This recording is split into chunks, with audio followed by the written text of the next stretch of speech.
కలిసి బైబిల్ చదువుదాం.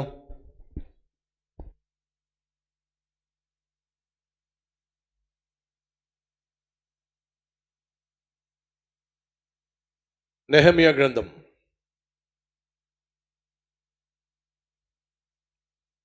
ప్రతి ఫ్రైడే మనం నెహెమ్యా జీవితంలో నుంచి విలువైన పాఠాలు నేర్చుకుంటున్నాం. 3వ అధ్యాయం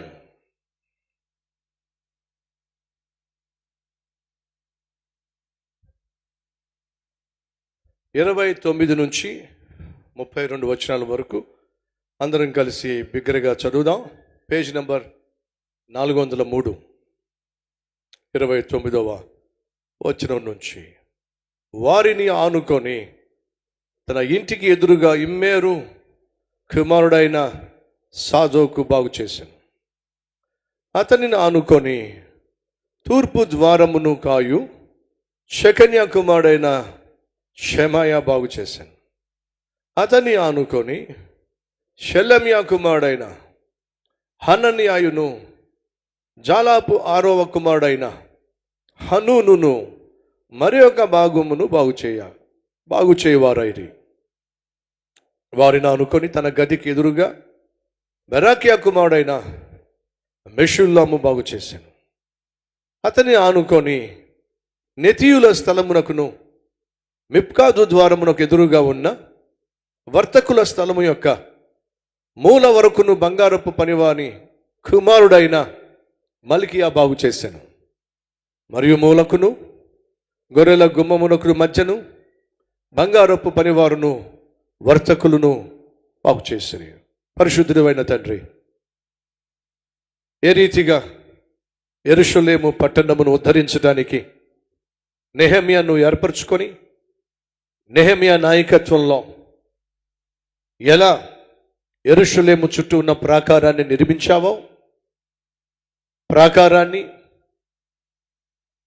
ప్రజలను, పట్టణాన్ని నిర్మించే ప్రక్రియలో నెహెమ్యాను ఏ రీతిగా వాడుకున్నావో, విలువైనటువంటి సత్యాలను మేము ధ్యానిస్తూ ఉండగా మాతో మాట్లాడమని, ఈ సందేశం ద్వారా మా ప్రాణాత్మ శరీరాలను ఉజ్జీవింప చేయమని యేసుక్రీస్తు నామం పేరట వేడుకుంటున్నాం తండ్రి, ఆమేన్. ప్రభు పేరట వచ్చిన మీ అందరికీ షలోం. మీ ప్రక్క వారికి షలోం అని చెప్పండి, షేక్ హ్యాండ్ ఇవ్వండి, బాగున్నారని చెప్పి అడగండి.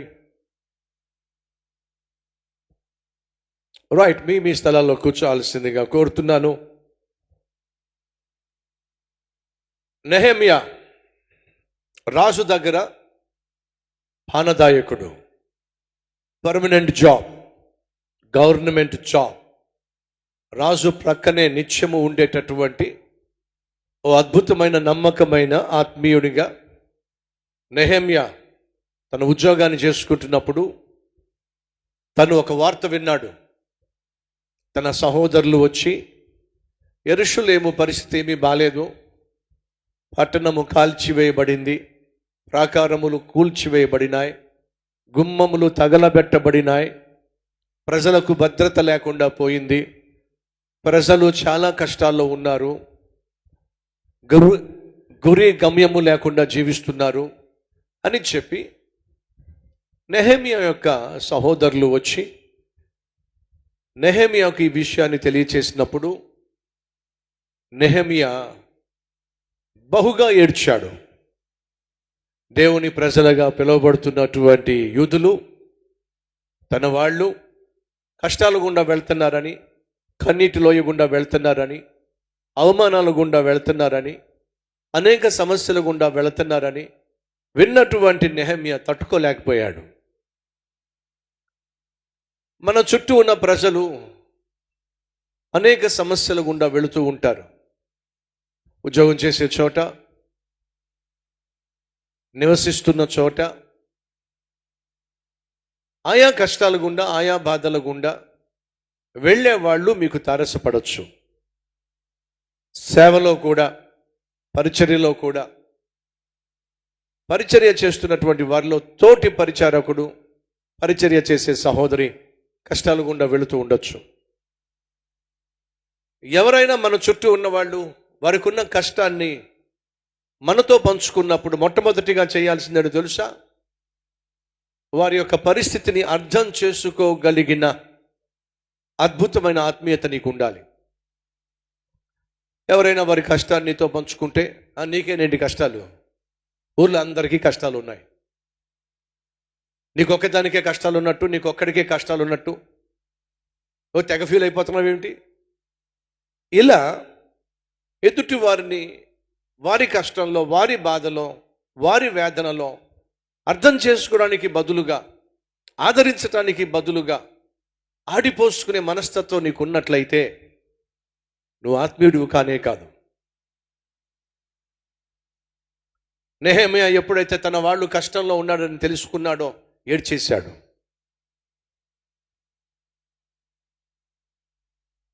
నాలుగవ వచనం, మొదటి అధ్యాయం 4వ వచనం. ఈ మాటలు వినినప్పుడు నేను కూర్చుండి ఏడ్చి కొన్ని దినములు దుఃఖముతో ఉపవాసముండి ఏం చేశాడట? ఏడ్చాడట. బైబిల్ సెలవిస్తూ ఉంది, ఏడ్చే వాళ్ళతో ఏడవండి, సంతోషించేవారితో సంతోషించండి. ఇది నువ్వు ఖచ్చితంగా కలిగి ఉండాల్సినటువంటి ఒక అద్భుతమైన లక్షణం. కానీ కొంతమంది యొక్క జీవితం దౌర్భాగ్యం ఏమిటంటే, ఎవరైనా సంతోషంగా ఉంటే వీళ్ళు ఏడుస్తారు, ఎవరైనా ఏడుస్తూ ఉంటే వీళ్ళు సంతోషిస్తారు. ఇది ఏ కాలమో చెప్పండి ఒకసారి. ఏ కాలం? నెహెమ్యా అద్భుతమైన ఆత్మీయుడు. తాను బాగున్నాడు, అద్భుతమైన ఉద్యోగం చేసుకుంటున్నాడు, పర్మనెంట్ జాబ్, రాజు పక్కనే ఉంటాడు కాబట్టి, బహు నమ్మకమైన వాడు కాబట్టి తనకే కష్టం లేదు, తనకే బాధ లేదు, బేషుగ్గా బ్రతికేస్తున్నాడు. గమనించండి, దేవుడు నిన్ను కావచ్చు, నన్ను కావచ్చు, మనల్ని కావచ్చు ఆర్థికంగా మనల్ని స్థిరపరిచినప్పుడు, మనకున్న కష్టాలు తీర్చి, మనకున్న కరువు నుంచి విడిపించి, మన ఆకలిని తీర్చి ఆశీర్వదించినప్పుడు గర్వాన్ని ఏమాత్రం దగ్గరికి రానివ్వకండి. అహాన్ని, అతిశయించే తత్వాన్ని దరిదాపులు కూడా రానివ్వకండి. నిన్ను కావచ్చు, మనల్ని కావచ్చు దేవుడు దీవించేది, ఆ దీవెనలన్నీ కూడా అనుభవించమని, అన్ని నువ్వే అనుభవించాలని చెప్పి దేవుడు ఎప్పుడు ఏ ఒక్కరిని దీవించడు. మనల్ని దేవుడు దీవించే కారణం తెలుసా? మనం అనేక మందికి దీవెనకరంగా ఉంటామని. మనల్ని దేవుడు ఆదరించిన కారణం ఏమిటంటే, ఆదరించే దేవుడు ఉన్నాడు అని లోకానికి నువ్వు ఎలుగెత్తి సాక్ష్యం ఇస్తావని, అదే సమయంలో నీ వంతుగా నువ్వు ఆదరిస్తావని. కాబట్టి సంగమా, ఎవరైనా కష్టంలో ఉండి నీ దగ్గరకు వచ్చి వారి కష్టాన్ని నీతో పంచుకుంటున్నప్పుడు, వాళ్ళు కన్నీళ్లు కారుస్తున్నప్పుడు వీలైతే నువ్వు కూడా కన్నీళ్లు కార్చు. ఎవరైనా ఒకవేళ వాళ్ళ జీవితంలో పొందుకున్న విజయాన్ని బట్టో, వారు సాధించినటువంటి సక్సెస్ను బట్టో వాళ్ళు వచ్చి సంతోషంగా నీతో పంచుకుంటున్నప్పుడు వాళ్ళతో పాటు నువ్వు సంతోషించు, షేక్ హ్యాండ్ ఇవ్వు, అభినందించు, ఆనందించు. ఇది అద్భుతమైన ఆత్మీయత, వ్యక్తిత్వం. ఎవరైనా విజయం సాధించినప్పుడు నీ మనసులో నువ్వు నొచ్చుకుంటున్నావంటే నువ్వు అసూయ కలిగిన వాడివి. ఎవరైనా కష్టాలు పాలైనప్పుడు, ఎవరికైనా యాక్సిడెంట్ అయినప్పుడు, ఎవరికైనా ఉద్యోగం పోయినప్పుడు, ఎవరి కుటుంబంలో అయినా సమస్యలు తలెత్తినప్పుడు నీ మనసులో ఒక విధమైన ఆనందం వస్తుందయ్యా అంటే నువ్వు పాపిష్టి వాడివి, నీ మనసు మంచిది కానే కాదు. నెహెమ్యా ఎంత మంచోడో తెలుసా? తాను స్థిరపడినప్పటికీ, తాను బాగున్నప్పటికీ, తన సహోదరుల పరిస్థితి బాలేదని విన్నప్పుడు నేను కూర్చోండి ఏడ్చి అనేక దినములు ఉపవాసం ఉండి యెహోవా ఎదుట విజ్ఞాపన చేయగా దేవుడు మాట్లాడాడు, నెహెమ్యా నువ్వు ఎంత బాధపడుతున్నావో అంతకంటే ఎక్కువగా నేను బాధపడుతున్నాను. నా పేరు పెట్టబడిన నా ప్రజలు అవమానం గుండా వెళ్తున్నారు, భద్రత లేకుండా జీవిస్తున్నారు, వాళ్ళ పరిస్థితులు ఏమీ బాలేదు. మరి ఏం చేయబోతున్నావు ప్రభువా? వారి ప్రాకారమును నిర్మించాలని ఆశపడుతున్నా, పట్టణాన్ని నిర్మించాలనుకుంటున్నా, ప్రజల జీవితాన్ని నిర్మించాలని ఆశపడుతున్నా. చాలా సంతోషం ప్రభువా, ఎలా చేయబోతున్నావు? దేవుడు చెప్పుంటాడు, నీ ద్వారానే చేయబోతున్నాను. ఎవరి ద్వారా? నీ ద్వారానే చేయబోతున్నాను. దయచేసి వినండి. మన జీవితాల్లో, మన చుట్టూ ఉన్నటువంటి ప్రజలలో కష్టాలు ఉన్నప్పుడు, సమస్యలు ఉన్నప్పుడు, ఇరుకు ఇబ్బందులు ఉన్నప్పుడు, వారిని గూర్చి నువ్వు దేవుని దగ్గరకు వచ్చి, ప్రభువా వీళ్ళ పరిస్థితి ఏమీ బాగాలేదు, వీళ్ళకున్న కష్టాలు చాలా ఉన్నాయి, ఆర్థికంగా చితికిపోయారు, ఏదో ఒకటి చేయ ప్రభువా అని నువ్వు ప్రార్థన చేసినప్పుడు కొన్నిసార్లు దేవుడు అంటాడు, ఏదో ఒకటి నేను చేయాలని ఆశపడుతున్నా. ఎలా చేస్తావు ప్రభువా? నీ ద్వారానే చేయాలని ఆశపడుతున్నా అని చెప్పచ్చు. ఇద్దరు సేవకులు ట్రైన్లో ప్రయాణం చేస్తున్నారు. అలా ప్రయాణం చేస్తున్న సమయంలో ఒక సేవకుడేమో హడావిడిగా ఎక్కడి నుంచో, మరి సేవ నుంచో ఎక్కడి నుంచో పరుగు పరును వచ్చేసి ట్రైన్ ఎక్కేశాడు. ఇంకొక సేవకుడేమో చాలా చక్కగా పద్ధతిగా తను ట్రైన్లోకి వచ్చినప్పుడు ముందు జాగ్రత్తగా అన్ని ఏర్పాట్లు చేసుకుని లోపలికి వచ్చి కూర్చున్నాడు. ఎదురు బదురుగా కూర్చున్నారు, ఒకరినొకరు పరిచయం చేసుకుంటే అర్థమైంది వీళ్ళిద్దరూ సేవకులు అని చెప్పి. చాలాసేపు చాలా చక్కగా ముచ్చట్లు పెట్టుకున్నారు, సేవ గురించి మాట్లాడారు, చాలా బాగుంది. కానీ ఎక్కడి నుంచో కానీ చక్కని చికెన్ కర్రీ స్మెల్ మాత్రం గుమగుమలాడుతూ ఉంది. అందులో హడావిడిగా వచ్చిన సేవకుడేమో పాపం భోజనం చేయకుండా, టిఫిన్ చేయకుండా వచ్చేసాడు. ఇక ఈ స్మెల్ ఎక్కడి నుంచి వస్తుందో కానీ అబ్బా నోట్లో ఉన్న లాలాజలం అంతా ఊరిపోతా ఉంది. ఈ లోపల ఎదురుగుండా ఉన్న కూర్చున్న పాస్టర్ గారు కాస్త కిందకు వంగి ఉన్నటువంటి బ్యాగ్లో నుంచి ఒక చక్కని క్యారేజ్ బడి తీశాడు. తీస్తే ఆ చికెన్ కర్రీ స్మెల్ ఇంకా గుమగుమలాడుతూ ఆ క్యారేజ్ తీసినప్పుడు బయటకు వచ్చింది. ఎదురుగుండా ఉన్న సేవకుడు చూస్తూ ఉన్నాడు. చపాతీలు, చికెన్ కర్రీ, చపాతీలు. ఈ లోపల ఒక ఆకు తీసుకొని 2 చపాతీలు వేసుకొని, కర్రీ వేసుకొని, మనం ఏమని ప్రార్థన చేస్తాం చెప్పండి? ప్రభువా ఇచ్చిన ఆహారాన్ని బట్టి మీకు వందనాలు నాయనా, లేని వారికి నువ్వు దయచేయ ప్రభువా, నేను మాత్రం ఎవరికి పెట్టను నాయనా. అంతేనండి. ఇప్పుడు లేని వారికి ఎవరు పెట్టాలి? దేవుడు పెట్టాలట. అడుగుతున్నాను, లేని వానికి దేవుడే పెట్టవలసి వస్తే దేవుడు దిగొచ్చి పెడతాడంటారా, లేకపోతే మీ ద్వారా పెడతాడంటారా? మరి ఆ ప్రార్థన చేయరే? ఆ ప్రార్థన చేయాలి కదండి. నువ్వు చక్కగా భోంచేసే ముందు ఆ భోజనాన్ని బట్టి, ఇచ్చిన ఆహారాన్ని బట్టి ప్రభు నువ్వు స్తుతిస్తూ, ప్రభు నాకు ఇచ్చిన ఆహారాన్ని బట్టి నీకు వందనాలయ్యా, లేని వారికి దయచే ప్రభు అని ప్రభువుకు పని పెడుతున్నావు. కానీ ప్రభు లేని వారికి నేను పెట్టగలిగిన శక్తి, పెట్టగలిగిన మనస్సు దయచే ప్రభువా అని ప్రార్థన చేయటం కరెక్ట్, అది ధర్మం. ఆ సేవకుడు ప్రభు నాకు ఇచ్చినటువంటి ఈ ఆహారాన్ని బట్టి నీకు వందనాలయ్యా, అందులో చికెన్ కర్రీ నాయన, చికెన్ కర్రీ, వందనాలు ప్రభువా, లేని వారికి నాయన నువ్వే పెట్టు నాయన అని చెప్పేసి స్తోత్రం చెప్పేసి చక్కగా చికెన్ కర్రీ, చపాతి ముక్కలు చేసుకుని నోట్లో పెట్టుకుని నవ్వులుతూ ఉంటే ఎదురుగుండా కూర్చున్న సేవకుడు ఆయనే చూస్తూ ఉన్నాడు. పాపం ఆయన ఏమో సిద్ధపాటు లేకుండా హడావిడిగా వచ్చేసాడు, తినకుండా వచ్చేసాడు. పాపం టిఫిన్ కానీ ఏదైనా మీల్స్ కానీ తెచ్చుకోలేకపోయాడు. కానీ ఆయనకున్న నమ్మకం ఏమిటంటే, ఎదురుగుండా ఉన్న వ్యక్తి సాధారణమైన వ్యక్తి కాదు, సేవకుడు. ఖచ్చితంగా తను భోజనం చేస్తున్నప్పుడు నాకు పెట్టుకుని ఎలా ఉంటాడు అని చెప్పి తను అనుకున్నాడు పాపం. కానీ ఇటువైపు ఉన్న వ్యక్తి మాత్రం అసలు ఆలోచన ఏం లేదు. ఇంక ఉండబట్టలేక ఎదురుగుండా కూర్చున్నటువంటి ఆయన అంటున్నాడు, బ్రదరు బైబిల్లో ఉంది కదా, ఏముంది? నిన్ను వలే నీ పొరుగువాడిని ప్రేమించమని బైబిల్లో ఉంది కదా అని చెప్పి ఇండైరెక్ట్గా జ్ఞాపకం చేశాడు. అప్పుడు చక్కగా నోట్లో చికెన్ కర్రీతో చపాతీ పెట్టుకుంటున్న వ్యక్తి ఏమన్నాడు తెలుసా? అంతేకాదు, బైబిల్ ఇంకొక మాట కూడా ఉంది. ఏముంది? నీ పొరుగు అనేది ఏదియూ నీవు ఆశించవద్దు అని బైబిల్లో ఉంది. వీళ్ళిద్దరికీ తెలిసింది ఏమిటయా అంటే, బైబిల్లో ఉన్న వచనాలు తెలిసినాయి కానీ, బైబిల్లో ఉన్న వాక్యాలు తెలిసినాయి కానీ, వాక్యాన్ని క్రియల్లో పెట్టడమే తెలియటలా. సంగమా, నీకు బైబిల్ అంతా తెలిసినా సరే, తెలిసిన బైబిల్లో ఉన్న సారాన్ని క్రియల్లో పెట్టగలిగినటువంటి ఆత్మీయత నీలో లేకపోయినట్లయితే నీకు బైబిల్లో ఉన్న జ్ఞానం అంతా కూడా వృధా, వ్యర్థం. చెప్పద్దు. 50 సార్లు బైబిల్ చదివా, 100 సార్లు బైబిల్ చదివా, 20 సార్లు బైబిల్ చదివా, చదివిన బైబిల్ గురించి గొప్పగా చెప్తున్నావు, కానీ చదివిన దాంట్లో నుంచి వేటిని నువ్వు క్రియల్లో పెట్టగలిగావో అది చెప్పు. ఎంతవరకు దాన్ని అనుసరించగలిగావో అది చెప్పు. ఎంతగా నువ్వు వాక్యానుసారంగా జీవించి దేవుణ్ణి ఘనపరచగలుగుతున్నావో, ఆయన ప్రేమను పంచిపెట్టగలుగుతున్నావో అది చెప్పు.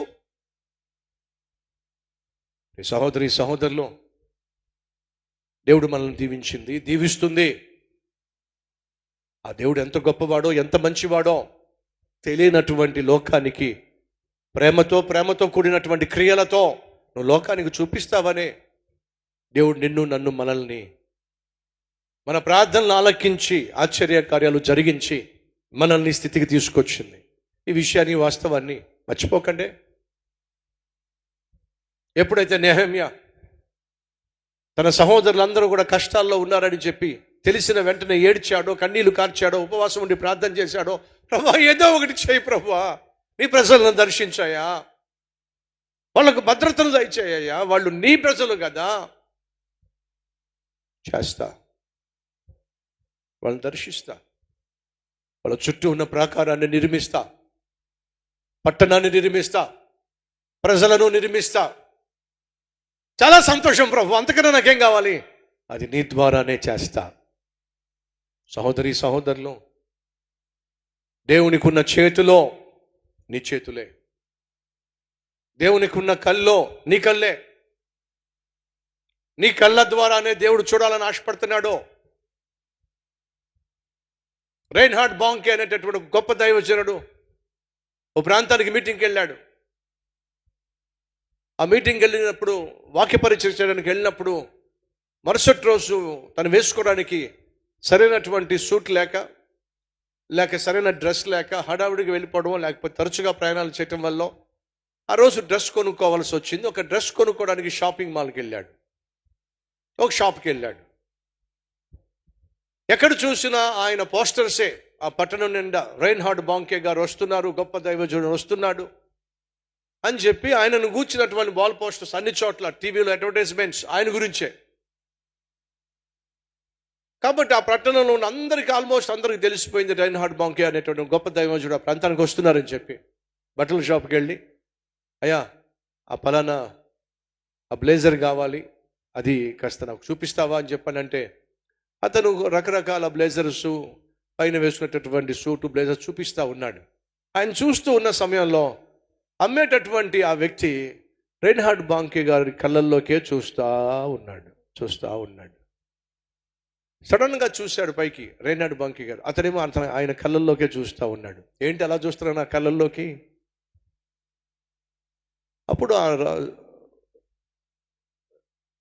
బట్టలు అమ్మేటటువంటి ఆ వ్యక్తి, సార్ ఎందుకు మీ కళ్ళల్లో చూస్తున్నాను తెలుసా, మీ కళ్ళల్లోకి చూస్తున్నాను తెలుసా? అదే నాకు అర్థం కావట్లేదు, ఎందుకు చూస్తున్నాను కళ్ళల్లోకి?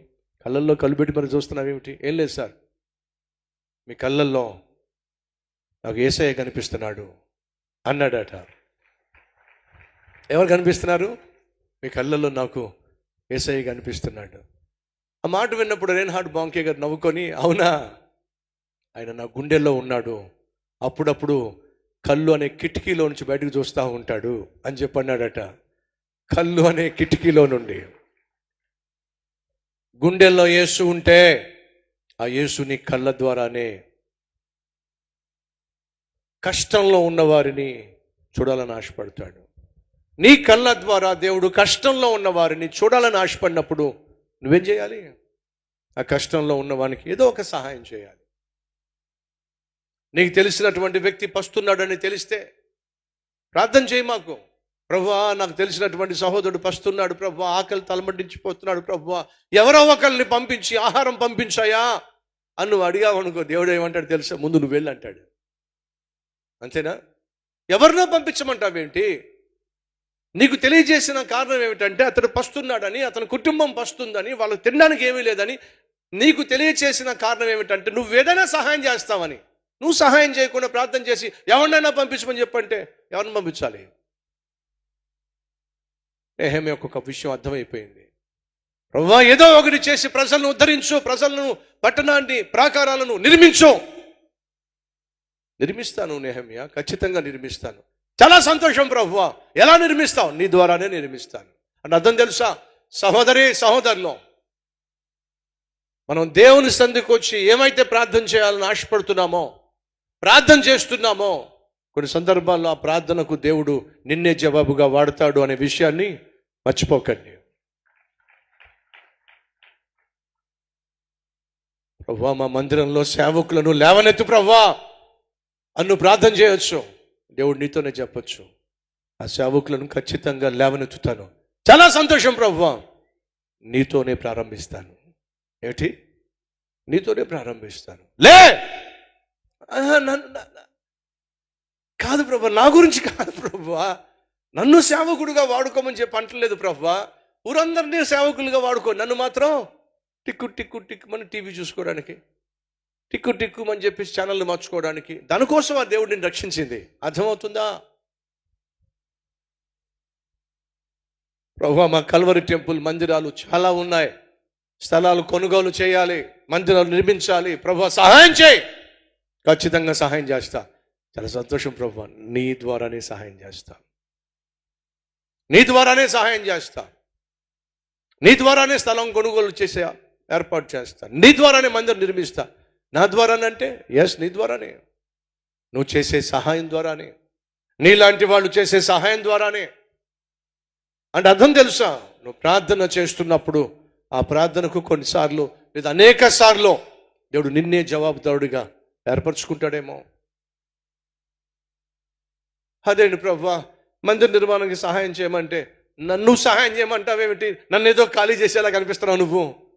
దేవుడు ఏ ఒక్కరిని ఖాళీ చేసేవాడు కాదో, మరి ఖాళీగా ఉన్న జీవితాలను నిండి పొంగి పొర్లే విధంగా చేసేవాడు నేను ప్రకటిస్తున్న ప్రభు అయిన యేసు. బైబిల్ సెలవిస్తుంది, ధారాళంగా దేవునికిచ్చి వర్ధిల్లిన వారు కలరో, ఇవ్వవలసిన దానికంటే తక్కువ ఇచ్చి అన్నీ పోగొట్టుకున్న వాళ్ళు కలరో.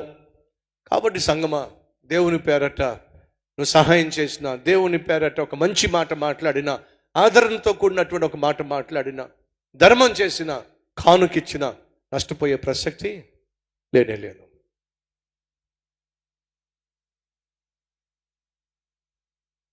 చార్లెస్ స్పర్జన్ అనేటటువంటి భక్తుడు ఓ ప్రాంతానికి వెళ్తున్నప్పుడు తన దగ్గర అనాథ శరణాలయం ఉంది. అక్కడ వాళ్ళు తినడానికి తిండి లేదు. 300 పౌండ్స్ కావాల్సి వచ్చినాయి. బ్రిటిష్ వాళ్ళు పౌండ్లలో, మన రూపాయలు ఎలా అంటామో బ్రిటిష్ వాళ్ళు పౌండ్స్ వాడతారు. వాళ్ళు ఆ రోజుల్లో ప్రార్థన చేస్తున్నాడు, ప్రభువా 300 పౌండ్స్ కావాలయ్యా, కనికరం చూపించాయ్యా. ఇప్పుడు నేను మీటింగ్కి వెళ్తున్నానయ్యా, వాక్యపరిచర్య చేయడానికి వెళ్తున్నాను. వాక్యపరిచర్య చేసిన తర్వాత వాళ్ళు సహజంగా కానుకిస్తారు. ఆ కానుక ద్వారా వచ్చి బిడ్డలకు అన్నం పెట్టాలి, నాకున్న అవసరాన్ని తీర్చు ప్రభువా. ప్రార్థన చేశాడు, వెళ్ళాడు. వాక్యపరిచర్య చేసిన తర్వాత వాళ్ళు 30 పౌండ్లు ఇచ్చారు. ఎంత? 30 పౌండ్లు. ఎంత కావాలి? 300 పౌండ్లు కావాలి. అదేంటి ప్రభువా, నేను 300 పౌండ్లు కావాలని అడిగితే 30 పౌండ్లు ఇచ్చావేంటి ప్రభువా?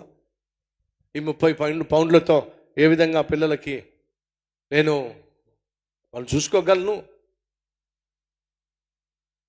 ప్రార్థన చేశాడు. ప్రార్థన చేస్తున్నప్పుడు దేవుడు చెప్పాడట, ఎలాగూ ఇక్కడి దాకా వచ్చావు కదా, ఈ ప్రాంతంలో జార్జ్ ముల్లర్ అనే సేవకుడు ఉన్నాడు కదా. అవును ప్రభా, ఉన్నాడు, జార్జ్ ముల్లర్ అనే సేవకుడు ఉన్నాడు, నా మంచి మిత్రుడు. నీకు ఇచ్చిన 30 పౌండ్లు తీసుకెళ్ళి ఆ జార్జ్ ముల్లర్కి ఇచ్చేసేయి.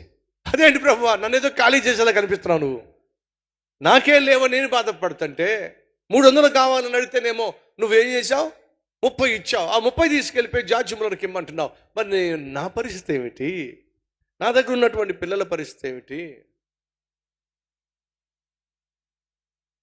జార్జ్ ముల్లర్ దగ్గరికి తీసుకెళ్ళి ఆ 30 పౌండ్లు ఇచ్చేసాయి, అందుకోసమే ఆ 30 పౌండ్లు నీకు ఇప్పించాను నేను. లేచాడు, వెళ్ళాడు. అదే సమయంలో జార్జ్ ముల్లర్ గారు ప్రార్థన చేస్తూ ఉన్నారు, ప్రభువా అర్జెంటుగా ఇక్కడున్న పిల్లలకు 30 పౌండ్లు కావాలి ప్రభువా, బ్రేక్ఫాస్ట్కి దయచేసి 30 పౌండ్లు పంపించాయా. ప్రార్థన చేస్తూ ఉన్నాడు. ఎవరో వచ్చి తలుపు తట్టారు. లేచి చూస్తే చార్లెస్ స్పర్జన్ అనే గొప్ప దైవజనుడు నిలబడి ఉన్నాడు. మిత్రమా, ఎలా వచ్చావేమిటి? నేను రావడం ఏమిటి? దేవుడు పంపించాడు. ఎందుకు పంపించాడు? నీ ప్రార్థనకు నన్ను జవాబుగా పంపించాడు. 30 పౌండ్లు నీకు ఇవ్వమని చెప్పాడు. జార్జిమలో చెప్పిందని తెలుసా? వచ్చే ముందే మోకాల మీద పడి ప్రభా 30 పౌండ్లు పంపించమని అంటే నా ప్రార్థనకు దేవుడు జవాబుగా నిన్ను వాడుకున్నాడు. నీ ద్వారా దేవుడు నాకు జవాబిచ్చాడు. చాలా సంతోషం. టైంకి దేవుని యొక్క స్వరాన్ని విని సహాయం చేయడానికి వచ్చినందుకు హృదయపూర్వకమైన కృతజ్ఞతలు. చార్లెస్ స్పర్జన్ వెళ్ళిపోతే ఏంటి ప్రభువా, జార్జ్ ముల్లర్ ప్రార్థన విన్నావు కదా, ఆయనకు కావాల్సిన 30 పౌండ్లు ఇచ్చావు కదా, మరి నన్నెందుకు ఖాళీ చేశావు? మళ్ళా చెప్తున్నా, నా ప్రభు ఖాళీ చేసేవాడు కాదు, ఖాళీగా ఉన్న జీవితాలను నిండి పొంగి పొర్లే విధంగా చేసేవాడు. సరే ప్రభువా, నువ్వు చెప్పినట్టుగా నేను చేశాను, అది నా బాధ్యత. ఏం చేస్తావో నీ ఇష్టం, నా సంగతి ఏం చేస్తావో నీ ఇష్టం. చార్లెస్ స్పర్జన్ ఇంటికి వెళ్ళాడు. గుమ్మం దగ్గర సాధారణంగా లెటర్స్ గుమ్మం దగ్గరే పెట్టి వెళ్ళిపోతూ ఉంటారు. ఆ లెటర్స్ గుమ్మం దగ్గర పెట్టారు. లెటర్స్ సాధారణంగా వస్తూ ఉంటాయి, ప్రేయర్ రిక్వెస్ట్లు సాధారణంగా వస్తాయి. ఆ కవర్లు తీసుకుని లోపలికి వెళ్ళి కూర్చున్నాడు. ఒక్కొక్క కవరు చదువుతున్నాడు, ప్రేయర్ రిక్వెస్ట్లు ఉన్నాయి. మరొక కవర్ తీశాడు. ఆ మరొక కవర్లో 300 పౌండ్స్ ఉన్నాయి. సహోదరి సహోదరులు, మనం ప్రార్థన చేస్తున్నప్పుడు కొన్నిసార్లు ఆ ప్రార్థనకు జవాబుగా దేవుడు నిన్నే వాడుకోవచ్చు. అలా దేవుడు నిన్నే ప్రార్థనకు జవాబుగా వాడినప్పుడు లోబడితే ఆశీర్వదించబడతావు. దేవుడు ఎంత ఇమ్మన్నాడు చార్లెస్ స్పర్జన్ చెప్పండి? 30 పౌండ్లు ఇమ్మన్నాడు. ఎంత పొందుకున్నాడో చెప్పండి? 10 టైమ్స్ ఎక్కువ పొందుకున్నాడు. కారణం చెప్పండి? మరొకరి ప్రార్థనకు దేవుడు చార్లెస్ స్పర్జన్ని జవాబుగా వాడుకున్నాడు. సహోదరి సహోదరులు, మళ్ళా చెప్తున్నా, మనం ప్రార్థనలు చేస్తున్నప్పుడు కొన్ని సందర్భాల్లో లేక అనేక సందర్భాల్లో దేవుడు నిన్నే ఆ ప్రార్థనకు జవాబుగా వాడుకోవచ్చు. అలా వాడడానికి దేవుడు నిన్ను ఏర్పరచుకున్నాడు అంటే దేవుడు నిన్ను బహుగా నమ్ముతున్నాడు అనే వాస్తవాన్ని మర్చిపోవద్దు. నెహెమ్యానే దేవుడు జవాబుగా వాడుకోవాలని ఆశించినప్పుడు నెహెమ్యా కొన్ని త్యాగాలు చేయాల్సి వచ్చింది. నెంబర్ 1, తను చేస్తున్న ఉద్యోగానికి ఎంతో కొంత రాజీనామా చేయాల్సి వచ్చింది, లేదా లాంగ్ లీవ్ పెట్టాల్సి వచ్చింది. అప్పటిదాకా సుఖవంతమైనటువంటి మహా గొప్ప ప్యాలెస్లో తన బాధ్యత ఏమిటంటే రాజుగారు సైగ చేసి కాస్త నాకు పానీయం కావాలంటే పానీయం ఇవ్వడం, భోజన టైంకి భోజనం ఏర్పాట్లు చేయడం. బహు కష్టంతో కూడినటువంటి ఉద్యోగం కాదు, కానీ ఆ స్థాయికి రావడానికి మాత్రం చాలా కష్టపడి ఉండొచ్చు. కానీ ఇప్పుడు తను చాలా సుఖవంతమైన జీవితం, రాజు పక్కనే ఉండేటటువంటి ఘనత, రాజుగారే బహుగా నమ్మేటటువంటి వ్యక్తిగా ఆ వ్యక్తిత్వం నిజంగా అద్భుతం. కానీ ఇప్పుడు రాజుగారు ఉన్నటువంటి ప్యాలెస్ నుంచి, రాజభోగముల నుండి, సుఖ సౌఖ్యాల నుండి నెహెమ్యా ఒంటరిగా అక్కడి నుంచి యెరూషలేము పట్టణానికి వెళ్ళబోతున్నాడు. తనతో పాటు సైనికులను కూడా రాజు తర్వాత పంపించాడు. అక్కడికి వెళ్ళి రేయింబగలు కష్టపడాల్సి వస్తుంది. ప్రయాసపడితే తప్ప ప్రాకారం కట్టడం సాధ్యం కాదు. ఆ తర్వాత పట్టణాన్ని నిర్మించాలి, ఆ తర్వాత ప్రజల జీవితాలు నిర్మించాలి. తన ఎదుట బహు ప్రయాసతో పోరాటంతో కూడినటువంటి పని నెహెమ్యా ఎదుట ఉన్నప్పుడు నెహెమ్యా వెనుకంజి వేళ దేవుని చిత్తానికి సంపూర్ణంగా లోబడ్డాడు. సైతాన్ ఎన్నెన్నో ప్రశ్నలు తీసుకొచ్చి ఉండొచ్చు. నువ్వు ఎప్పుడైనా నిర్మాణాలు చేశావా? నిర్మాణాలు నీకు వచ్చా? నువ్వేమైనా నాయకుడివా? ఆఫ్టర్ ఆల్ నువ్వు పానదాయకుడివి. నీ వల్ల ఏమవుతుంది ప్రాకారాలు కట్టడం? అయినా నువ్వు తగుదునమ్మా అని చెప్పేసి యెరూషలేము దిగిపోయిన వెంటనే ప్రజలు వచ్చేసి నీకేమన్నా పూలతో ఆహ్వానం పలుకుతారు అనుకుంటున్నావా? వాళ్ళు నిన్నెప్పుడు నమ్మాలి? ఎన్నెన్ని ప్రశ్నలు, ఎన్నెన్ని ఆలోచనలు సైతాన్ తీసుకొచ్చి ఉంటాడో వాటన్నిటినీ పక్కన పెట్టి దేవుడు చెప్పిన మాటను సంపూర్ణంగా నమ్మి నెహెమ్యా యెరూషలేము పట్టణానికి వచ్చేసాడు. తనకివ్వబడిన పనిని చేయడానికి సంపూర్ణంగా మనపూర్వకంగా తను అప్పగించుకున్నాడు. ఫలితం ఏమిటి? 3వ అధ్యాయంలో మనం చూసాం. నెహెమ్యా వచ్చి ప్రజలందరినీ ప్రేరేపించి ప్రోత్సహించి పని చేద్దాం రండి అని పిలుపునిచ్చినప్పుడు వాళ్ళందరూ కూడా నడుం బిగించి మొదటిగా గుమ్మములను నిలబెట్టుకుందాం అని చెప్పగా మొదటి గుమ్మం ఏమిటట? గొర్రెల ద్వారం. గొర్రెల ద్వారం దేనికి సూచన? యేసయ్యకు సూచన. యేసయ్యతోనే వారి పనిని ప్రారంభించారో. మళ్ళా జ్ఞాపకం చేస్తున్న మన జీవితంలో ఏ పనిని ప్రారంభించిన, ప్రయాణాన్ని ప్రారంభించిన, ప్రయత్నాన్ని ప్రారంభించిన ప్రభుతోనే ప్రారంభించాలి. అదే ఆశీర్వాదం. ఆల్ఫా ఆయనే, ఒమేగా ఆయనే, ఆదియు ఆయనే, అంతము ఆయనే. ఆయనతోనే మన దినాన్ని ప్రారంభించాలి. ఆయనతోనే మన పనులను ప్రారంభించాలి, ప్రయత్నాలను ప్రారంభించాలి, ప్రయాణాన్ని ప్రారంభించాలి. అదే నెహెమ్యా చేసింది. ఒక్కొక్క గుమ్మాన్ని చాలా చక్కగా చాకచక్యంగా కట్టుకుంటూ నిర్మించుకుంటూ వచ్చేసాడు. ఇక 2 గుమ్మాలు మిగిలిన. దాంట్లో ఒకటి ఏమిటంటే తూర్పు గుమ్మము, మరొకటి ఏంటంటే మిప్కాదు గుమ్మము. అక్కడికి వచ్చాము ఇందాక. ఆ 2 గుమ్మాల గురించి త్వరగా మీతో పంచుకొని ఆ తర్వాత మన గుమ్మాలు తెరుస్తారు.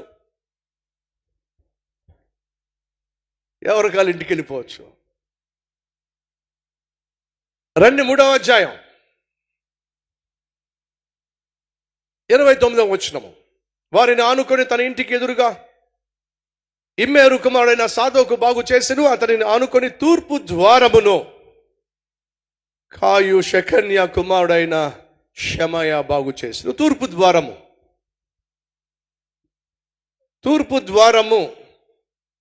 ఈ ద్వారాన్ని తెరిస్తే కళ్ళ ముందు యెరూషలేములో నిర్మించబడినటువంటి మందిరం కనిపిస్తుంది. ఎందుకయ్యా అంటే అది దేవుని ద్వారము అని పిలిచారు. తూర్పు ద్వారము, ఈస్ట్ గేట్, ఇది దేవుని ద్వారముగా పిలిచారు. యేసుక్రీస్తు యెరూషలేములో ప్రవేశించినప్పుడు గాడిద మీద ఆయన ఎక్కి వస్తున్నప్పుడు ఏ ద్వారం గుండా వచ్చాడో తెలుసా? తూర్పు ద్వారం గుండానే లోపల ప్రవేశించినట్టుగా చరిత్ర సెలవిస్తుంది. తూర్పు ద్వారము, దేవుని ద్వారము అనేది నమ్మకం. ఈరోజు యెరూషలేము వెళ్ళినట్లయితే ఈ తూర్పు ద్వారము మూసి ఉంటుంది. పూర్తిగా బ్లాక్ చేసి పడేశారు. 16వ శతాబ్దంలో టర్కీ దేశానికి సంబంధించినటువంటి చక్రవర్తి పేరు సొలెమన్. అతడు ఆ ద్వారాన్ని పూర్తిగా మూసేశాడు. తూర్పు ద్వారాన్ని బ్లాక్ చేసి పెట్టేశారు. 1916లో 1967లో ఈ ద్వారాన్ని తెరవాలి అని చెప్పి చాలా ప్రయత్నాలు చేశారు కొంతమంది సహోదరులు. వాళ్ళు వల్ల కాలేదు. కారణం ఏమిటయ్యా అంటే ఆ ద్వారము ఎప్పుడు తెరవబడుతుందో తెలుసా? దానికి మరొక పేరు ఉంది, గోల్డెన్ గేట్. తూర్పు ద్వారానికి మరొక పేరు ఏమిటంటే బంగారపు ద్వారము. బంగారము దేనికి సాదృశ్యం అంటే పరిశుద్ధతకు సాదృశ్యం. ఎందుకని దానికి పరిశుద్ధ ద్వారము అని పిలిచారయ్యా అంటే పరిశుద్ధుడైన యేసుక్రీస్తు ప్రవేశించేటటువంటి ద్వారం. కాబట్టి యూదుల యొక్క నమ్మకం ఏమిటయ్యా అంటే మూసివేయబడినటువంటి ఈ ద్వారము యేసుక్రీస్తు ఈ భూమి మీద అడుగు పెట్టినప్పుడు ప్రవేశించే ద్వారము. అప్పటి వరకు ఆ ద్వారం మూసే ఉంటుంది. ఆ ద్వారాన్ని తెరవగలిగినటువంటి శక్తి ఒకే ఒక్కనికి ఉంది, పరిశుద్ధుడైన యేసుక్రీస్తు మాత్రమే. ఆ ద్వారం గుండా యెరూషలేము పట్టణంలోనికి వెళ్ళి అక్కడ సింహాసనం మీద 1000 సంవత్సరాలు ఆయన పరిపాలన చేస్తాడు అనే నమ్మకం ఈరోజు కూడా యూదులు కలిగి ఉన్నారు. ఈ తూర్పు ద్వారం గురించి మరికొన్ని విషయాలు మీతో పంచుకుంటానే. యెహెజ్కేలు గ్రంథం, మీ బైబిల్ తెరవండి.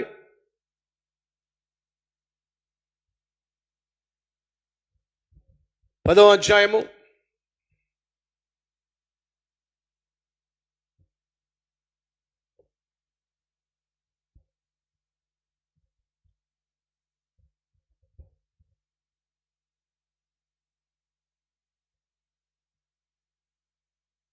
పదహారవ వచనం. యెహెజ్కేలు 10వ అధ్యాయము 16వ వచనము. కెరూబులు జరుగగా చక్రములను వాటి ప్రక్కకు జరిగెను. కెరూబులు జరిగినప్పుడు చక్రములను వాటి ప్రక్కకు జరిగెను. కెరూబులు నేల నుండి లేవవలెనని రెక్కలు చాపగా ఆ చక్రములు వాటి యొద్ద నుండి తొలగలేదు. జీవులకున్న ప్రాకారము, జీవులకున్న ప్రాణము చక్రములో ఉండెను గనుక అవి నిలువుగా ఇవియు నిలిచెను. అది నిలువగా ఇవియును నిలిచెను. మందిరపు గడప దగ్గర మనం మాట్లాడుతుంది ఇప్పుడు ఏమిటి? యెహోవా మహిమ మందిరపు గడప దగ్గర నుండి బయలుదేరి కెరూబులకు పైతట్టున నిలువగా, కెరూబులు రెక్కల చాచి నేను చూచుచూ ఉండగా నేల నుండి పైకి లేచెను. అవి లేవగా చక్రములు వాటితో కూడా లేచెను.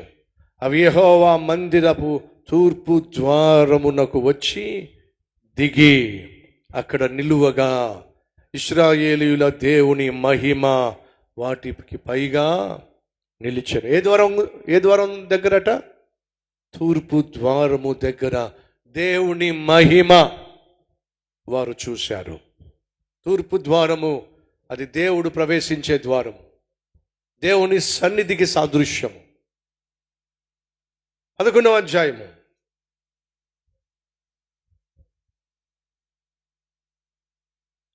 22-23 వచనాలు. కెరూబులు తమ రెక్కలు చాపెను, చక్రములు వాటి ప్రక్క నుండెను. అంతలో ఇశ్రాయేలీయుల దేవుని మహిమ వాటికి పైగా ఉండెను. మరియు యెహోవా మహిమ పట్టణములో నుండి పైకెక్కి పట్టణపు తూర్పు దిశనున్న కొండకు పైగా నిలిచెను. తూర్పు దిశ, తూర్పు దిక్కు. తూర్పు దిక్కు అది దేవుని దిక్కు. తెలుసా మీకు? తూర్పు దిక్కు అది దేవుని దిక్కు. తూర్పు దిక్కు చుక్క పుట్టే మేరమ్మ ఓ మరియమ్మ. ఎక్కడ పుట్టిందట? తూర్పు దిక్కున. తూర్పు దేవుని దిక్కు. దానియేలు తన కిటికీలు తెరిచి మోకరించి ప్రార్థన చేశాను. ఏ దిక్కుకు ప్రార్థన చేశాడో తెలుసా మీకు? తూర్పు దిక్కుకు. తూర్పు దిక్కున దేవుని మహిమ కనిపించినట్టుగా మనం చూసాం. దేవుని మహిమ తూర్పు దిక్కు నుండే వెళ్ళిపోయినట్టుగా కూడా మనం చూస్తున్నాం. అంతేకాదు మరికొన్ని రెఫరెన్సెస్. 43వ అధ్యాయం యెహెజ్కేలు 43:1 తరువాత అతడు తూర్పు తట్టు చూచు గుమ్మమునకు నన్ను తోడుకొని పోగా, తూర్పు దిక్కున ఉన్నటువంటి గుమ్మము ఏంటి చెప్పనది? ఇప్పుడు మనం చదువుతున్నటువంటి గుమ్మం. మందిరంలో నుంచి చూస్తే ఏ గుమ్మం కనిపిస్తుంది? తూర్పు దిక్కున ఉన్న గుమ్మం కనిపిస్తుంది. మందిరానికి ఆపోజిట్లో ఈ గుమ్మం ఉంటుంది. సరే, తరువాత అతడు తూర్పు తట్టు చూచు గుమ్మమునకు నన్ను తోడుకొని రాగా, ఇశ్రాయేలీయుల దేవుని ప్రభావము తూర్పు దిక్కున కనబడెను. దాని నుండి పుట్టిన ధ్వని విస్తార జలముల ధ్వని వలె వినబడెను. ఆయన ప్రకాశము చేత భూమి ప్రజ్వలిల్లెను. నాకు కనబడు దర్శనము పట్టణమును నాశనము చేయుటకై నేను రాగా నాకు కనబడిన దర్శనము వలె ఉండెను.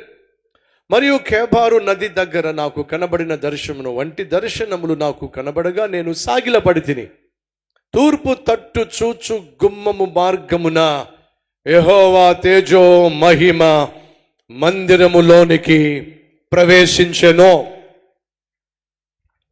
తూర్పు తట్టు చూచు గుమ్మపు మార్గమున యెహోవా తేజో మహిమ మందిరంలోనికి ప్రవేశించెను. వీటి ఆధారంగా యూదుల యొక్క నమ్మకం ఏమిటంటే దేవుని యొక్క మహిమ తూర్పు గుమ్మములో నుండే మందిరంలోనికి ప్రవేశించిన గనుక దేవుని యొక్క మహిమకు స్వరూపమైన యేసు ఒకరోజు ఈ భూమి మీదకు వచ్చినప్పుడు తూర్పు దిక్కున ఉన్న గుమ్మము ద్వారానే మందిరంలోనికి ప్రవేశిస్తాడు. అది వారి నమ్మకం. ఆ గుమ్మాన్ని వీళ్ళు నిర్మించే ప్రక్రియలో ఎవరు ఉపయోగపడ్డారట? మళ్ళా వెనక్కి వెళ్దాం రండి. ఎవరు నిర్మించారో అది స్పష్టంగా లిఖించబడి ఉంది. 3వ అధ్యాయము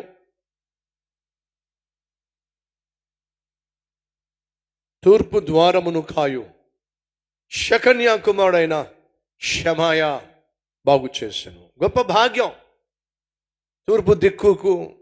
తూర్పు దిక్కున ఉన్నటువంటి తూర్పు గుమ్మాన్ని బాగు చేసేటటువంటి ధన్యత షమాయా పొందుకున్నాడు. ఆ తరువాత అతనిని ఆనుకొని షెలమ్యా కుమారుడైన, అదంతా ఇందాక చదివాం కదా, 31వ వచనానికి వచ్చేద్దాం. అతనిని ఆనుకొని నెతీనీయుల స్థలమునకును మిప్కాదు ద్వారమునకును ఎదురుగా ఉన్న వర్తకుల స్థలము యొక్క మూల వరకును బంగారపు పనివారు కుమారుడైన మల్కియా మరొక ద్వారం చూస్తున్నాం. ఇది చివరి ద్వారం, మిప్కాదు ద్వారం. మిప్కాదు ద్వారము దేనికి ప్రసిద్ధి అంటే ఆ ద్వారము గుండానే సైనికులు ప్రవేశిస్తారు, సైనికులను పరీక్షిస్తారు, సైనికులను అక్కడ లెక్క పెడతారు. మిప్కాదు ద్వారానికి మరొక పేరేమిటంటే పరీక్షా ద్వారం. ఏ ద్వారం అట?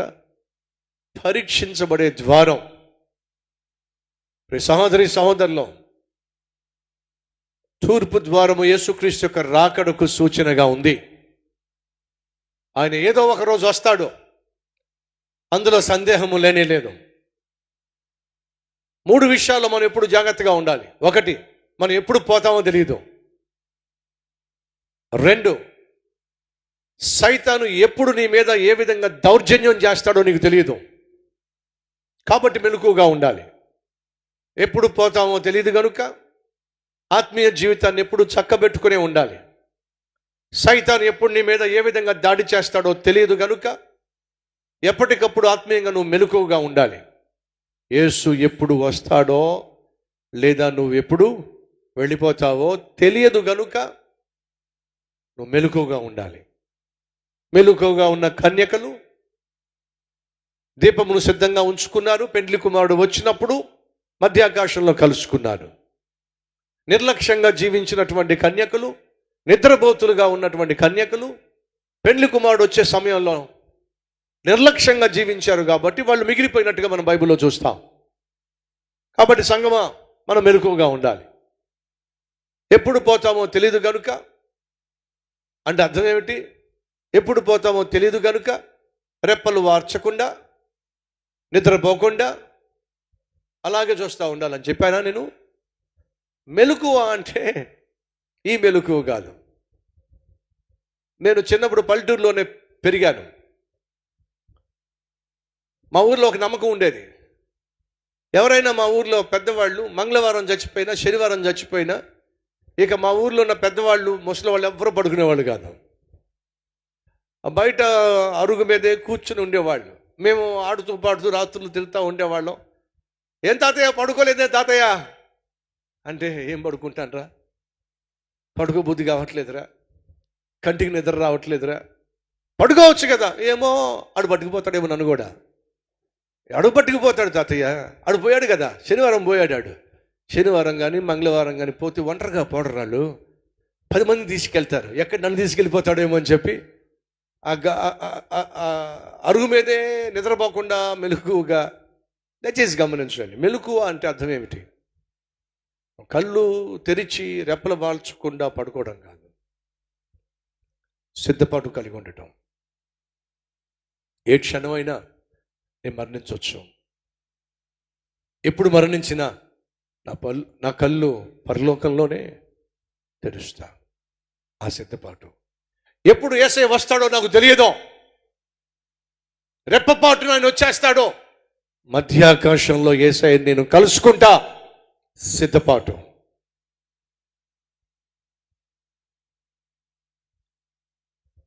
కాబట్టి సహోదరి సహోదరులు, అలాగే సైతాను ఎప్పుడు ఏ విధంగా అమాంతంగా దాడి చేస్తాడో మనకు తెలియదు కనుక సిద్ధపాటు కలిగి ఉండాలి ఎదుర్కోవడానికి. చివరి ద్వారము ఏమి సూచిస్తుందో తెలుసా? పరీక్షా ద్వారం. సహోదరి సహోదరులు, ఈ లోకయాత్ర ముగించిన తరువాత మనం పరీక్షించబడతాం. అనగా క్రీస్తు యేసు నందు ఉన్నవారికి ఏ శిక్ష లేదు, మనకు శిక్ష లేదు. కానీ మనం చేసిన ప్రతి దాని ఫలితము మనం అనుభవించబోతున్నాం. వాని క్రియలను బట్టి దేవుడు ఏమి ఇస్తాడట? ప్రతిఫలము ఇస్తాడు. కాబట్టి మనం దేవుని బిడ్డలుగా ఈ భూమి మీద చేసిన క్రియలన్నీ కూడా పరీక్షించబడతాయి. అదే సమయంలో ఈ లోకాన్ని విడిచిపెట్టి నువ్వు పరలోకానికి వెళ్ళాలంటే నువ్వు పరీక్షించబడతావు. ఎలా? యోహాను సువార్త 14:30 యేసుక్రీస్తు ఈ మాట అన్నాడు. అది చెప్పి నేను ముగించేస్తాను. 14 యేసుక్రీస్తు చివరి రాత్రి అనగా గురువారం రాత్రి తన శిష్యులతో మాట్లాడుతున్నప్పుడు జరిగిన సంఘటన. యేసయ్య తన జీవిత ప్రయాణాన్ని ఆల్మోస్ట్ ముగించేస్తున్నాడు. అది చివరి రాత్రి, గురువారం రాత్రి. కాసేపట్లో ఆయనను బంధించబోతున్నారు. కొన్ని గంటల్లో అన్యాయపు తీర్పు తీర్చబోతున్నారు, సిలువ వేయబోతున్నారు. అటువంటి సమయంలో యేసు ఈ మాట అన్నాడు. ఏమని చూద్దాం రండి. 30 సెకండ్ లైన్. ఈ లోక అధికారి వచ్చుచున్నాడో, నాతో వానికి ఏ సంబంధం లేదో. సహోదరి సహోదరులు, యేసుక్రీస్తు బహుపరిశుద్ధుడో, పాపము లేనివాడు, పాపము చేయనివాడు. ఆయన ఈ లోకయాత్ర ముగించే సమయము గడియ వచ్చినప్పుడు ఎవడొస్తున్నాడంట? లోకాధికారి వస్తున్నాడు. ఎవరు లోకాధికారి? సైతాను. యేసు అంటున్నాడు, లోకాధికారి వస్తున్నాడు, వాడిని చూస్తున్నాను, వాడు నా దగ్గరికి వస్తున్నాడు. కానీ ధైర్యంగా చెప్పగలను, వాడికి నాతో ఏ సంబంధము లేదు. సహోదరి సహోదరులు వినండి. ఈ లోక యాత్ర నువ్వు ముగించి పరలోకానికి వెళ్ళే సమయం వచ్చినప్పుడు సైతాన్ గాడు వచ్చి, ఎక్కడికి వెళ్తావు? పరలోకానికి వెళ్తావు. ఊరిక పొద్దున్న లేస్తే దొంగ మాటలు మాట్లాడతావు నువ్వు, పొద్దున్న లేస్తే అబద్ధాలు చెప్తావు నువ్వు, పొద్దున్న లేస్తే అన్యాయం చేస్తావు నువ్వు, పొద్దున్న లేస్తే బూత్ సినిమాలు చూస్తావు నువ్వు, పొద్దున్న లేస్తే సీరియళ్ళు, షికార్లు, సినిమాలు. నువ్వు పరలోకానికి వెళ్తావా? నేను దేవుని బిడ్డని. నువ్వు దేవుని బిడ్డ అయినట్లయితే నువ్వు దేవుని బిడ్డగా జీవించాలి. పొద్దున్న లేస్తే పడుకునేంత వరకు పడుకున్నా సరే నువ్వు చేసేవన్నీ నా పనులు, నీకున్నవన్నీ నా బుద్ధులు. నువ్వు పరలోకానికి వెళ్తావు. నాకు సంబంధించింది ఏది నీలో ఉన్నా సరే పరలోకానికి వెళ్ళే ఛాన్స్ నీకు లేదో అని అన్నాడే అనుకోండి. మన పరిస్థితి ఏంటి? చచ్చిపోబోయే ముందు సైతాను వచ్చి మనల్ని పరీక్షించి వాడికి సంబంధించింది ఏదైనా మనలో ఉందేమో అని చూస్తే ఎంతమంది దొరికిపోతాం? సహోదరి సహోదరులు అడుగుతున్నా, ఎంతమంది మనం దొరికిపోతాం?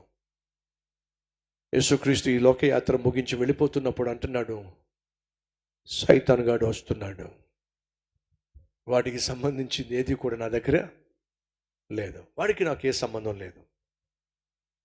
ఇది నీ సాక్ష్యము, నా సాక్ష్యం కావాలి. ఇది మన జీవితంలో చెప్పవలసిన ఒక అద్భుతమైనటువంటి పరీక్షలో. ఎయిర్పోర్ట్లో మనం వెళుతున్నప్పుడు పరీక్షిస్తారు, మెటల్ డిటెక్టర్స్ పెట్టి పరీక్షిస్తారు. కొన్ని సందర్భాలు అవసరమైతే వాళ్ళు చేతులతో కూడా తడుపుతారు, పరీక్షిస్తారు. ఎందుకని? నువ్వు ఫ్లైట్లోకి వెళ్ళబోతున్నావు.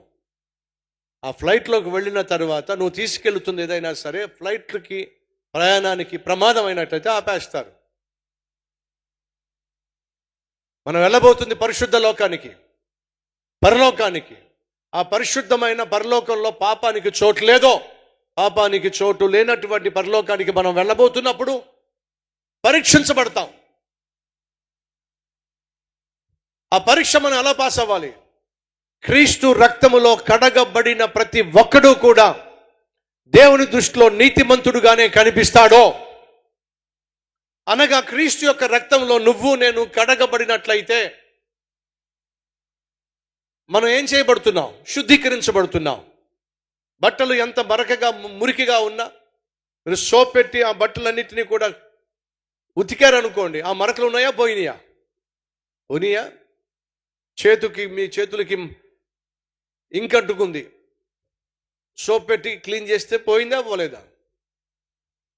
తారు అంటుకుంది, కిరోసిన్ తీసుకొని కాస్త మనం క్లీన్ చేస్తే తారు పోతుందా పోవట్లేదా? పోతుంది. మరి నీ హృదయానికి పాపము అనే మరకలు అంటుకున్నాయి, నీ జీవితానికి పాపము అనేటటువంటి మరకలు ఉన్నాయి.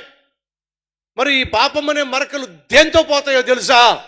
యేసుక్రీస్తు రక్తముతో పోతాయి. క్రీస్తు రక్తములోనే పాపిష్టి జీవితంలో ఉన్న ప్రతి పాపపు మరక పోతుంది. ఈరోజు ఇక్కడ కూర్చున్న సహోదరి సహోదరులు, పరలోకానికి వెళ్ళాలి అని అంటే క్రీస్తు రక్తంలో నువ్వు కడగబడాలి. ఆయన రక్తము సకల పాపముల నుండి మనల్ని ఏం చేస్తుందట? పవిత్రులుగా చేస్తుంది. కొన్ని పాపములను ఉందా బైబిల్లో? సకల పాపములను ఉందా? క్రీస్తు రక్తము సకల పాపముల నుండి మనలను పవిత్రులుగా చేస్తుంది. పరలోకానికి వెళ్ళాలని ఆశపడుతున్నావా? అలా వెళ్ళే సమయంలో సైతాన్ గారు వచ్చి ఇన్స్పెక్షన్ చేస్తాడు. ఏం పట్టుకెళ్తున్నావు? నాకు సంబంధించింది ఏమైనా ఒకవేళ వాడికి సంబంధించింది మనలో ఉన్నట్లయితే దొరికిపోతావు.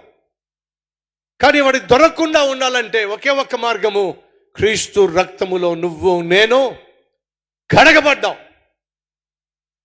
దావీదు పాపం చేసినప్పుడు నాతాను ప్రవక్త వచ్చి వార్నింగ్ ఇచ్చినప్పుడు అప్పుడు పశ్చాత్తాపడ్డాడు. ఆ పశ్చాత్తాపడిన ఒక మాట అన్నాడు. ఏదో తెలుసా? చదివిస్తాను రండి. 51వ కీర్తన ఆ మాట చదివి అందరం కలిసి ప్రార్థన చేద్దాం.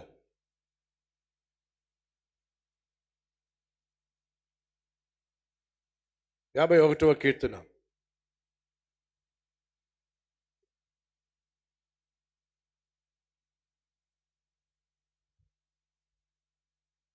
9వ వచనం, 7వ వచనం. నేను పవిత్రుడనగునట్లు, ఏం కావాలని కోరుకుంటున్నాడు దావీదు?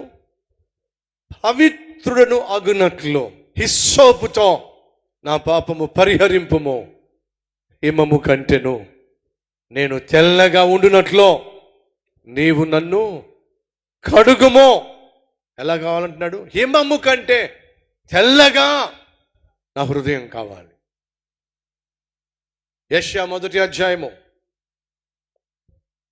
18వ వచనము. యెషయా 1వ అధ్యాయం 18వ వచనం. యెహోవా ఇలాగూ సెలవిస్తున్నాడు, రండి మన వివాదము తీర్చుకుందాం. మీ పాపములు రక్తము వలె ఎర్రనివైనను అవి హేమము వలె తెల్లబడును, కెంపు వలె ఎర్రనివైనను అవి గొర్రె బొచ్చు వలె తెల్లనివ్వను. రండి నేను మిమ్మల్ని శుద్ధి చేస్తా. ఎలా శుద్ధి చేస్తాడట? యోహాను పత్రిక 1వ అధ్యాయము, యోహాను పత్రిక 1వ అధ్యాయము 9వ వచనం, 10వ వచనం. ఎలా శుద్ధీకరిస్తాడు? మన పాపములను మనము ఒప్పుకొని ఎడల ఆయన నమ్మదగిన వాడును నీతిమంతుడును గనుక ఆయన మన పాపములను క్షమించి సమస్త దుర్నీతి నుండి, సమస్తానుందా కొంతనుందా? సమస్త దుర్నీతి నుండి మనలను ఏం చేస్తాడు? పవిత్రులుగా చేయును. 7వ వచనం. ఆయన వెలుగులోనున్న ప్రకారము మనమును వెలుగులో నడిచిన ఎడల మనము అన్యోన్య సహవాసము గలవారమై ఉందుమో అప్పుడు ఆయన కుమారుడైన యేసు రక్తము ప్రతి పాపము నుండి మనలను పవిత్రులుగా చేయును. ఏది నీ హృదయాన్ని కడిగేది? ఏది నీ శరీరంలో ఉన్న పాపిష్టి మరకలను డాగును శుద్ధీకరించేది? సైతానుకు సంబంధించింది ఏది కూడా నీలో లేకుండా చేసేది ఏంటో తెలుసా? ఒక్క యేసుక్రీస్తు యొక్క రక్తము మాత్రమే. మెప్కాదు అనేటటువంటి ద్వారం గుండా నువ్వు వెళ్ళాల్సి వచ్చినప్పుడు, అంటే పరీక్షా ద్వారము గుండా వెళ్ళాల్సి వచ్చినప్పుడు, ఆ పరీక్షలను పట్టబడకుండా ఉండాలి అని అంటే, సైతాను చేతుల బందీగా మిగిలిపోకుండా ఉండాలి అని అంటే, ఈ లోకాన్ని విడిచి నువ్వు పరలోకానికి వెళ్ళాలి అని అంటే ఒకే ఒక మార్గం. ఏమిటది? నీ పాపములు పవిత్రపరచబడాలి, నీ హృదయము పరిశుద్ధపరచబడాలి, నీ పాపము డాగులో కడిగి వేయబడాలి. సైతానుకు సంబంధించినవి ఏవి కూడా నీలో మిగలకుండా నువ్వు నీతిమంతునిగా తీర్చబడాలి. ఎలా సాధ్యమవుతుంది? బైబిల్ సెలవిస్తుంది, యేసుక్రీస్తు రక్తము ద్వారా మన సకల పాపములు కడిగివేయబడతాయి, మనం నీతిమంతులుగా తీర్చబడతాం. క్రీస్తు రక్తమే మనల్ని పవిత్రులుగా చేస్తుంది, పరలోకానికి చేరుస్తుంది. ఆ క్రీస్తు రక్తంలో నువ్వు కడగబడకపోతే నువ్వు దాటి వెళ్ళే ఛాన్స్ లేదు. వెబ్కాదు ద్వారము దాటి వెళ్ళే ఛాన్స్ లేదు, పరీక్ష ద్వారము దాటి వెళ్ళే ఛాన్స్ లేదు. ఈ రాత్రి ఉన్న చోటే మోకరించి, ఒకవేళ ఈ రాత్రే గనుక నువ్వు కన్ను మూయవలసి వస్తే, ఈ ద్వారము దాటి వెళ్ళవలసి వస్తే ఎంతమంది ధైర్యంగా చెప్పగలరు? సైతాను గాడితో నాకు ఎటువంటి సంబంధం లేదో చెప్పగలవా? ఒకవేళ చెప్పలేకపోతున్నట్లయితే కారణం ఏమిటి? నాలో ఉన్న లోపాలైనయ్యా, నాలో ఉన్న బలహీనతలే, నాలో ఉన్న పాపాలే. ధైర్యంగా పరలోకానికి వెళ్ళగలనని చెప్పలేకపోతున్నాను. అయితే ఏం చేయాలి? నీ పాపముల విషయమై పశ్చాత్తాపడి వాటిని ఒప్పుకొని విడిచిపెట్టి క్రీస్తు తన రక్తములో నిన్ను కడుగులాగున ప్రార్థన చేస్తే, నా ప్రభు యొక్క రక్తము నిన్ను సమస్త దుర్నీతి నుండి, దుష్టత్వము నుండి కడిగేస్తుంది. అడుగుతావా హృదయపూర్వకంగా? వెళ్ళే ముందు ప్రార్థన చేస్తావా మనపూర్వకంగా? ప్రభువా, నా హృదయాన్ని పరిశీలించాయా, పరిశోధించాయా? నీకు ఆయాసకరమైన మార్గము నా యందు ఉన్నదేమో, నీకు ఇష్టం లేనిది నా జీవితంలో ఇంకా మిగిలి ఉందేమో. నన్ను పరిశోధించాయా, నన్ను పరిశీలించాయా, నన్ను పవిత్రపరుచాయా. నీ రక్తమే సకల పాపముల నుండి విడిపిస్తుంది, నీ రక్తమే మమ్ములను పవిత్రపరుస్తుంది. హృదయపూర్వకంగా సహోదరి సహోదరు, ప్రభుతో ఒక చిన్న మాట చెప్తారా? ప్రభా, నన్ను శుద్ధీకరించాయా. ఈ లోకయాత్ర ఒకరోజు ముగిస్తాను, ఆ ముగించే రోజు ఎప్పుడు వస్తుందో నాకు తెలియదు కనుక నేను మెలకువగా ఉండాలి. నువ్వు ఎప్పుడు వస్తావో తెలియదు కనుక మెలకువగా ఉండాలి. సైతాను ఏ రీతిగా నన్ను శోధించి లోపరుచుకునే ప్రయత్నం చేస్తాడో నాకు తెలియదు కనుక నేను మెలకువగా ఉండాలి. ఒకవేళ ఈ రాత్రే నేను కన్ను మూయాల్సి వస్తే, సైతాను వచ్చి, ఎలా వెళ్తావు పరలోకానికి? నాకు సంబంధించినవి చాలా నీలో ఉన్నాయి. నీలో మోహపు చూపులు ఉన్నాయి, నీలో కామ వికార చేష్టలున్నాయి, నీలో అపవిత్రత ఉంది, నీలో అన్యాయం ఉంది, అసూయ ఉంది, కక్ష సాధింపు చర్య ఉంది, నిందించే తత్వం ఉంది, బూతులు మాట్లాడే తత్వం ఉంది, అబద్ధాలు చెప్పే తత్వం ఉంది, ఆడిపోసుకునే తత్వం నీకుంది, ఏడిపించే తత్వం నీకుంది, హేళన చేసే తత్వం నీకుంది, అన్యాయంగా సంపాదించే వ్యక్తిత్వం నీలో ఉంది. ఇవన్నీ పెట్టుకొని ఎలా వెళ్తా పరలోకానికి?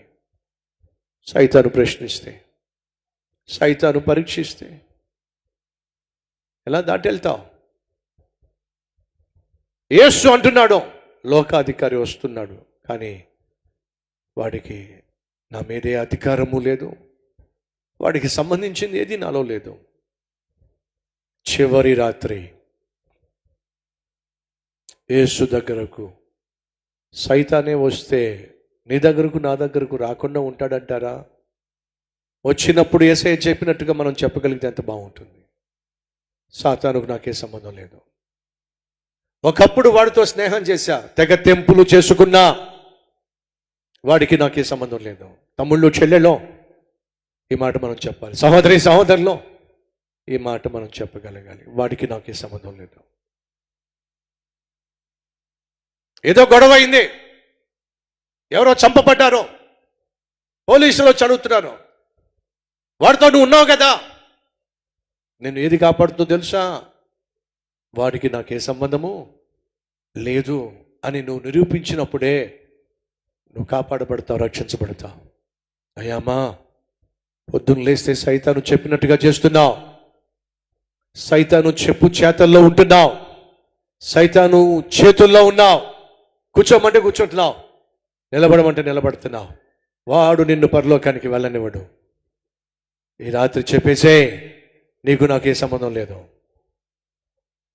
తెగ తెంపులు చేసుకుంటున్నా, నీకు నాకు సంబంధం లేదు. నా జీవితాన్ని యేసయ్యకి అప్పగిస్తున్నా. ఇక నాకంటూ ఏదైనా సంబంధం ఉందంటే అది కేవలం యేసయ్యతోనే. కన్ను మూసేంత వరకు ఆయనే నా కాపరి, ఆయనే నా ఊపిరి, ఆయనే నా జీవితం, ఆయనే నా సమస్తం.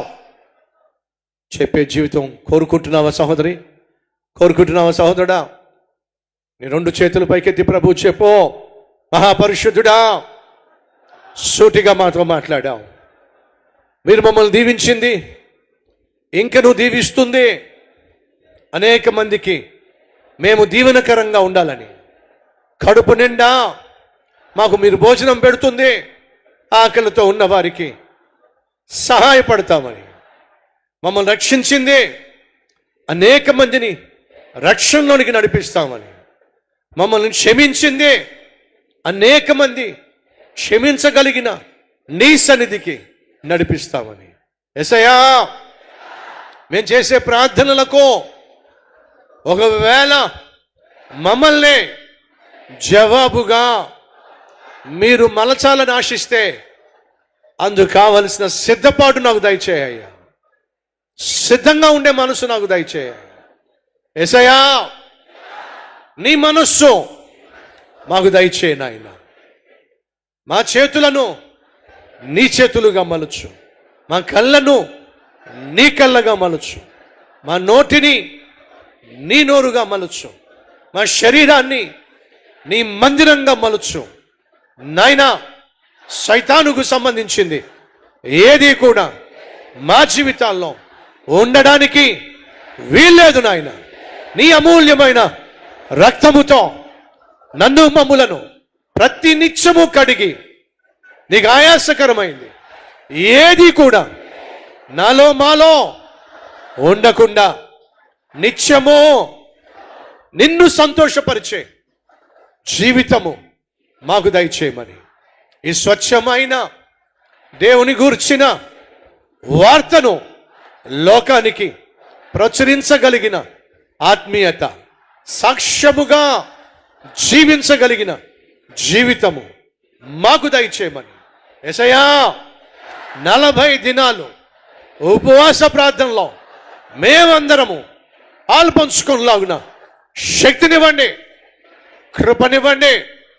మా జీవితాల్లో అసాధ్యాలను ఈ 40 రోజుల ఉపవాస ప్రార్థనలో జరిగించమని, మా సంఘమంతా పాల్పంచుకునేలాగున కృప చూపమని, రాబోయే ఆదివారాన్ని బహు దీవెనకరమైన, ఆశీర్వాదకరమైన, ఆశ్చర్యకరమైన, ఆత్మీయమైన ఆదివారంగా మలచమని, గొప్ప ఉజ్జీవాన్ని మా సంఘంలో మళ్ళా చూసే భాగ్యము దయచేయమని యేసు నామం పేరట వేడుకుంటున్నాం తండ్రి.